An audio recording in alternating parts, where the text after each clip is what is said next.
Hey, here we go. Okay, wait, right back in the mode. You got it. You got it. Give 110%. 8 games required. There's no tomorrow. Week by week. It's a team game. Okay. 3, 2. How was the off season been, sir?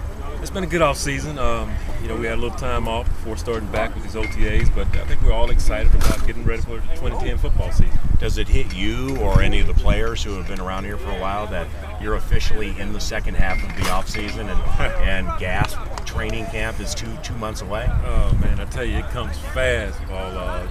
The fact that we're already into the OTAs and just a few weeks away from training camp, it goes fast. And it seems like it's been a short off season. You've been up and down. I mean, you've won the Super Bowl. You just lost a heartbreaker in the NFC title game. You know, the last time we had a game.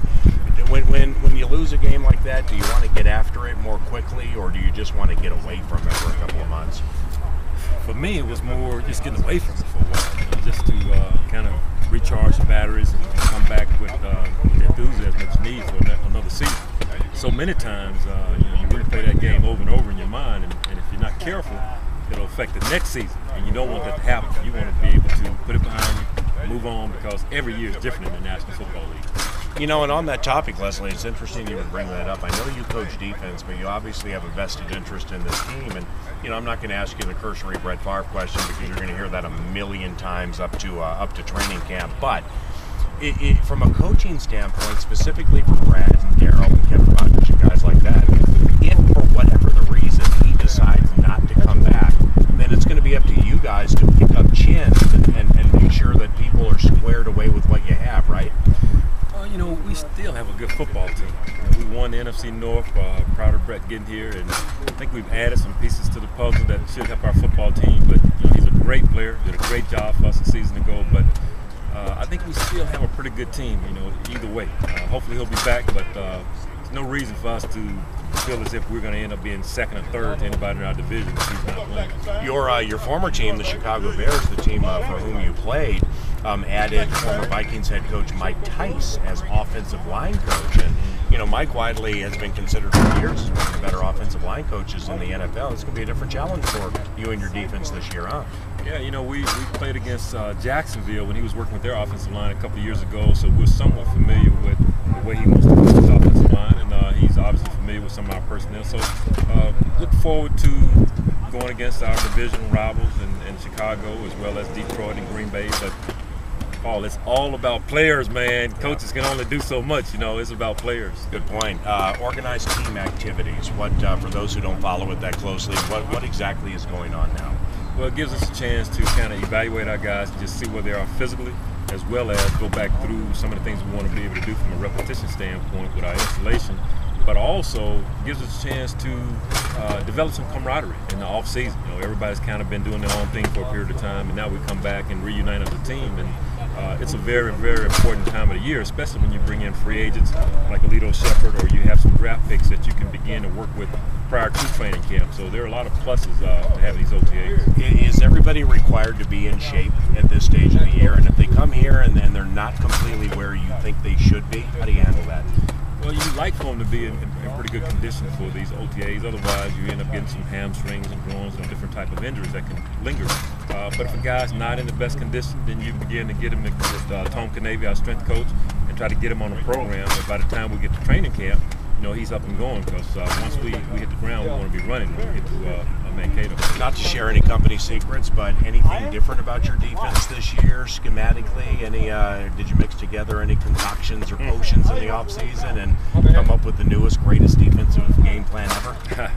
No, it's not going to be the case. Whatever films they're watching on us in the offseason, we'll be that team a year from now. The only thing we want to be able to do is improve on what we've been doing. We've been playing some pretty good defense, and you always just want to improve. If you start putting in a whole bunch of new stuff, and then you can, you run the risk of losing your identity. Leslie Frazier, defensive coordinator, Minnesota Vikings, is our guest on Vikings Tonight on the Vikings Radio Network.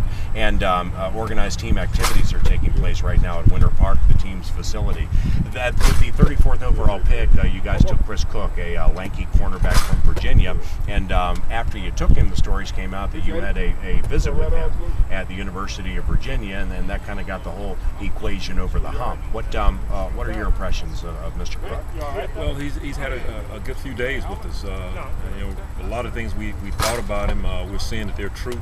His length really makes a difference as a corner. He has long arms, he runs very well, he has good athletic ability, and he's a smart kid as well. So we think he'll be a great addition to our secondary and really give us some depth at a position where we kind of need some help. Got to be good at special teams too, right?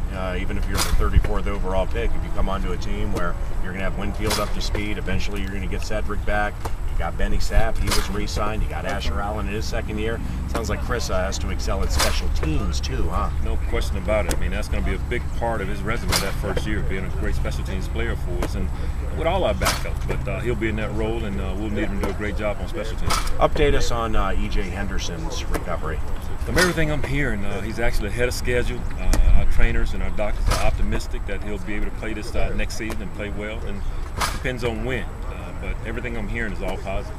His replacement last year, Jasper Brinkley, did he improve game to game? Is it something the untrained eye may not see, but when you look at film, did you see improvement game to game? Yeah, there was improvement. He became a lot more confident and doing some of the things we asked our middle linebacker to do. And he gained some valuable experience this past season that should help him go into the 2010 season. But I did see improvement, and it really gives myself and the rest of our coaches a lot of hope for this next season. When Cedric ripped up his knee on the kickoff overtime NFC title game, after that it was deemed to be a 6 to 9 month recovery. So is it every bit of 6 to 9 months here? How's he doing? He's doing well. I think he's right on schedule. But it is a 6 to 9 month injury. You don't see guys coming back sooner than that, and if they do, they usually aren't really playing where they played before the injury. So it's going to take some time. He's still very young, and when we get him back, we'll have him back. He was having an outstanding season for us a year ago, and just a very unfortunate injury, but it is one that he can come back from. You've gotten your hands on rookie Emerson Griffin from USC now. What are your thoughts? I like him. I mean, he's a guy who gives us some depth as a pass rusher. You always, in our league, it doesn't seem like you can ever have enough good pass rushers. So, we're pretty high on him. We're hoping that he's going to be able to help us even in this season. And we were surprised that he was there in the 4th round we picked. And once we saw him there, we decided to take him. Awesome. All right, brother. God bless you, Leslie. Yes, sir. Good to see you, man. You too, man. How about this weather, Paul? Yeah,